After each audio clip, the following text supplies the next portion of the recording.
দেখো, তৈরি হয়ে গেছে দুষ্টুর হাতের তৈরি ভেজ বিরিয়ানি। এই যে একদম ধোয়া উঠছে। দুষ্টু একদম বিরিয়ানি বানানোর মাস্টার হয়ে গেছে। এই প্রথম ভেজ বিরিয়ানি ট্রাই করলো। জানি না এটা কেমন হবে, কিন্তু সেন্টটা তো ভালোই বেরিয়েছে। এর আগেও অনেকবার চিকেন বিরিয়ানি বানিয়েছে, তাতে পাস হয়েছে। এবার ভেজ বিরিয়ানিটা বানানোর পরে দেখা যাক ও পাস হয় কি না। একটু দেখা দুষ্টু, ঝুরঝুরে কতটা হয়েছে।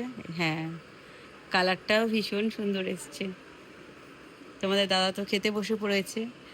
এখন আমি সার্ভ করব সবাইকে। দেখো, এই দেখো, দেখি সয়াবিনগুলো। সয়াবিন আর পনিরটা কি নিচে দুষ্টু?